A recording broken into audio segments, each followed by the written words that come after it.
The hotel had stood for over a century, silent and brooding. Room 313 had been locked for decades, no one spoke about it. Emily, a young travel photographer, checked into the old inn during off-season. She requested the top floor, unaware of the room's history. "Every room's fine but not 313, the clerk warned gently. "It's out of use." Emily nodded, curious but respectful, for now. That night, wind howled through the corridor. Her room, 312, faced the sealed door of 313.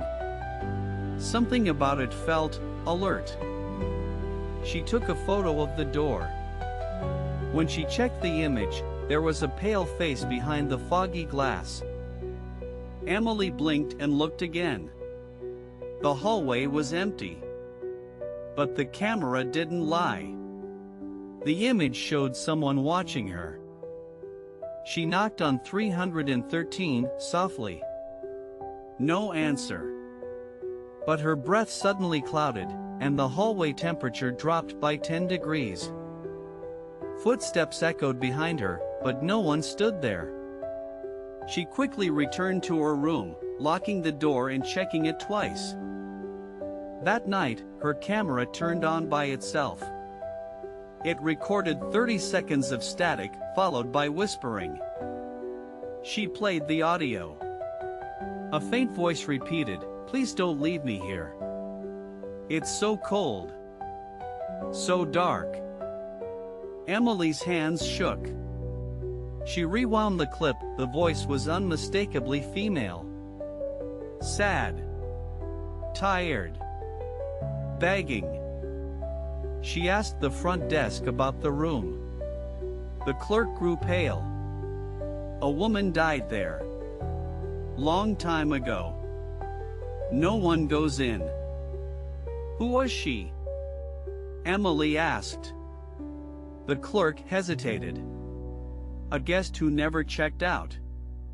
Her body was never found." At night, Emily dreamed of drowning in wallpaper. Waking up breathless, tangled in her sheets, she'd always hear someone knocking, once, then silence.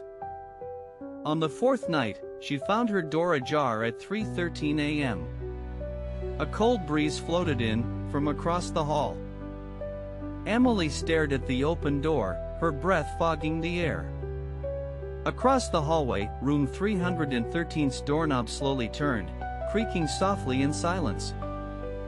She stepped out barefoot, heart racing. Her camera hung around her neck, already recording. The hallway smelled like old flowers and damp stone. Room 313's door opened a crack. A whisper slipped through, "Help me." Her skin crawled. She knew she should run, but didn't. She touched the knob. Ice cold. The door opened fully by itself. The room beyond was dusty, untouched, yet filled with a strange warmth. The bed was made. A lace nightgown lay folded atop the pillow. In the corner, an old rocking chair moved gently. Her camera captured flickering shadows, though the room had no lights. In the mirror, Emily saw another figure, standing right behind her. She turned fast, but no one was there. Only the mirror showed the ghost, a woman in white, her face pale and wet. The ghost spoke through the glass. He said he'd come back. He lied. I waited.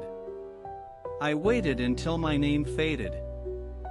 Emily whispered, "What's your name?" The ghost lifted her hand to the mirror, writing with invisible frost, "Clara." Suddenly, the door slammed shut. Emily tried to open it, but it wouldn't budge. The ghost began to hum a sad lullaby. The wallpaper curled back like peeling skin, revealing scribbled names beneath. Clara, Clara, Clara, written over and over in desperate hands. The rocking chair stopped. A photo frame fell from the wall, revealing an old black and white picture. It was Clara, with someone else. A man stood beside her. His eyes scratched out with something sharp. Written on the back, "He left me behind." Clara's ghost moved closer. He promised we'd run away. But he vanished. I searched the walls for him, until I forgot my voice. Emily felt pressure behind her eyes, like a memory not hers was trying to enter. She clutched the camera for grounding. The lens cracked. Blood trickled from Emily's nose. The air grew thicker, louder. The room spun. "Set me free," Clara begged. Emily asked, "How?" Clara pointed at the floor. Beneath the carpet, something pulsed like a heartbeat buried in the wood. She tore the rug away. Underneath, a panel. She pried it open, coughing through the dust. A leather book was hidden there. Inside were letters, dozens, all addressed to Clara. All returned unopened. Stamped, "Dead." Address unknown. Tears filled Clara's eyes. "He never wrote," she said. Emily whispered, "Yes, he did. He just didn't know where to send them." Clara touched the letters. Her form shimmered, less solid, more light. She whispered, "Thank you," and began to fade into soft wind. Suddenly, the door unlocked. Light returned to the room. The rocking chair stopped. Clara was gone. Emily stumbled out. As she passed the mirror, her own reflection blinked out of sync just once. She returned to the front desk. The clerk stared in disbelief. No one ever came out of 313. We stopped trying. Emily handed him the letters. She was waiting. All this time. The clerk swallowed hard. Clara was my great-aunt. He locked the door to 313 one last time. That night, no whispers came. No cold air. Just silence. But in Emily's photos, Clara sometimes appeared. Smiling faintly, standing in light, holding her letters close. And sometimes, the mirror behind her blinked. The next morning, Emily packed her things, but something urged her to take one last look at room 313. The hallway was silent. The door stood shut, yet she could feel Clara's presence lingering, not trapped, but watching. Grateful. Resting. At the airport, she reviewed her photos again.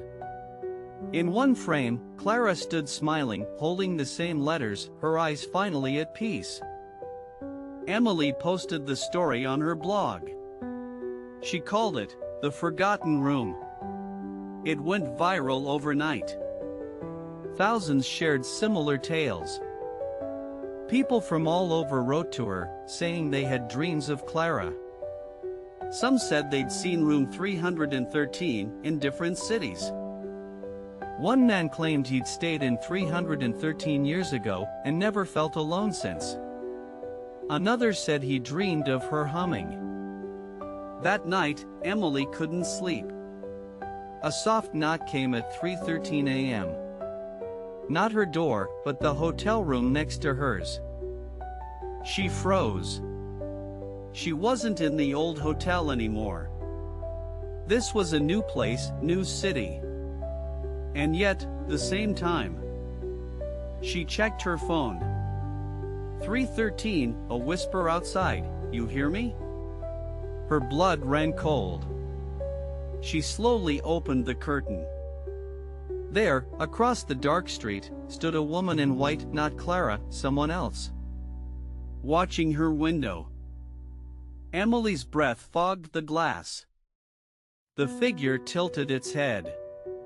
Then raised its hand, as if waving her closer. The next day, she searched for any death records tied to her current hotel. One name surfaced: Eleanor Ray. Died in room 203. Emily's room. She stared at the screen. Not again, she whispered. But she knew she couldn't ignore it. A knock echoed again that night. 313, louder this time. Her phone lit up unknown number, but the message read, "Help her too." She checked the peephole. No one. But under her door lay an envelope. Inside, a single photo of a girl and Clara. The caption read, "She's not the only one."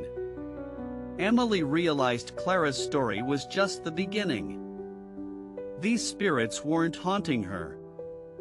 They were seeking her out. She had become something new, a listener, a bridge. She returned home, changed. But the knocks continued. Different voices. Different names. Different stories begging to be heard. So she traveled again. And again. Each hotel led to another forgotten tale. She never knew who would appear, only that they would. She recorded everything. Photos, voices, dreams. Her blog turned into a project, The Midnight Rooms. Followers sent her tips. Some rooms called louder than others. In Savannah, a hotel room burned in 1964. No one rebuilt it. Yet Emily heard typing at 313 from its ashes. In Venice, she found a room bricked off from the 1700s. A mirror inside reflected a child, but not Emily. She never ran. She never screamed. She listened. And when the dead saw that, they came closer, never violent, just desperate. Some just needed to be remembered.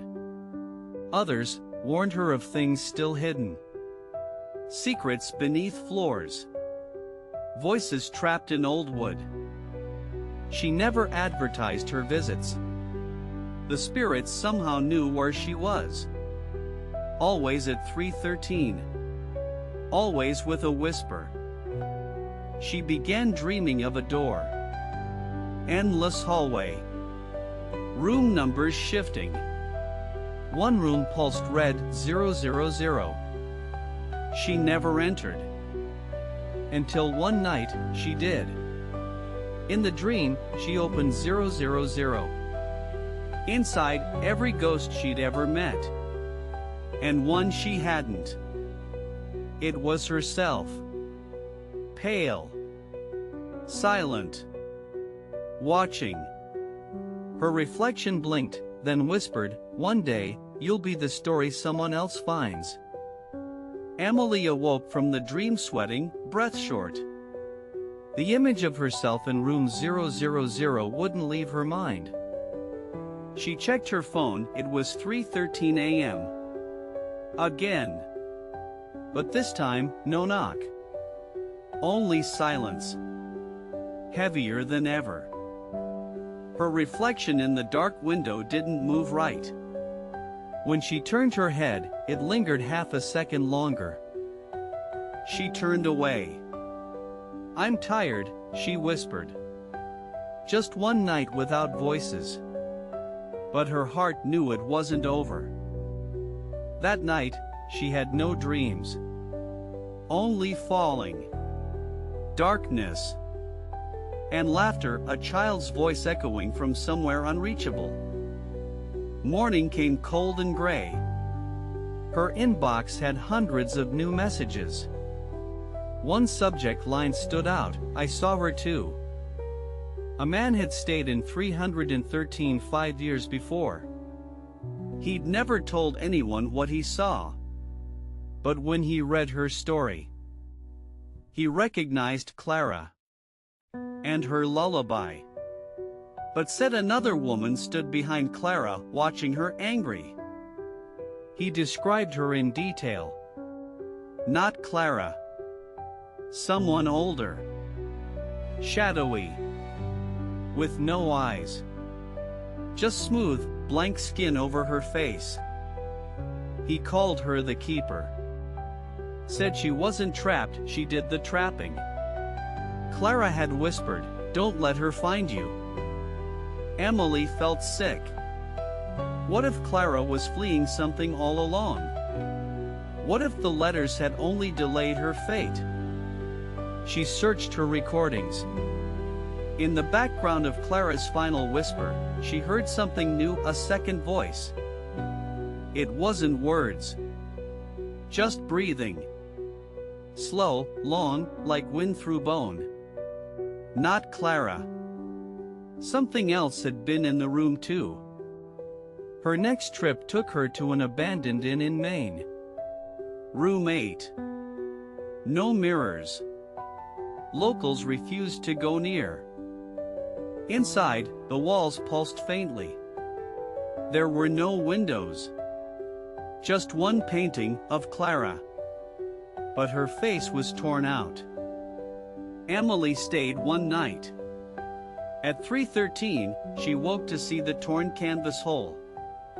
Clara's face was back. She was crying. Blood ran from her eyes in the painting. She mouthed two words, "She's here." Emily ran. She never returned to that town. The painting, however, followed her. It arrived by post 2 days later. She tried to burn it. The flames wouldn't catch. Not even the edges darkened. The material wasn't normal. Her camera began turning on by itself. Always at 3:13. Always recording the painting. One night, she watched the footage. Frame by frame. At exactly 3 hours and 13 minutes, the canvas wasn't blank. A face looked out. Not Clara. The keeper. No eyes. Only teeth. No lips.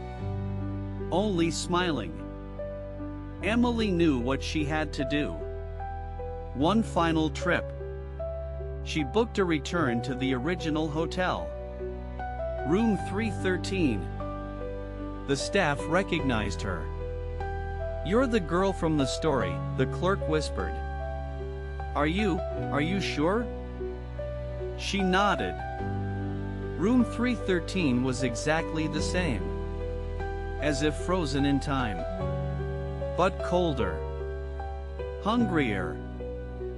At 3:13, she lit a candle. Held the painting. The walls began to shake. A breath filled the room. The mirror cracked. Not from inside, from the outside. Something was coming in. Emily whispered, "I know who you are." The keeper paused. For the first time, no wind. No breath. She held up a second photo of herself. She spoke, "I won't be your next Clara. I choose silence." She smashed the camera. Tore the photo. Burned the letters. Everything she had ever recorded. She let it go. A scream pierced the room, high, inhuman. The painting shattered. Smoke poured from the cracks in the floorboards. When it cleared, she was alone. Truly. No presence. No shadows. No ticking clock. She left the room. The hotel closed for good 3 days later. The hallway sealed. Room 313 was gone. Emily never saw another ghost again. She deleted her blog. Changed her number. Burned every journal. But sometimes, at 3:13 a.m., her phone buzzed once. No message. Just a timestamp. And once, while brushing her teeth, Her reflection whispered without moving its lips, "You ended it, but not for long." Now, she doesn't sleep near mirrors, doesn't stay in hotels, and never answers knocks past midnight. Because deep down, she knows the truth: the keeper waits. Not for her, but for someone new.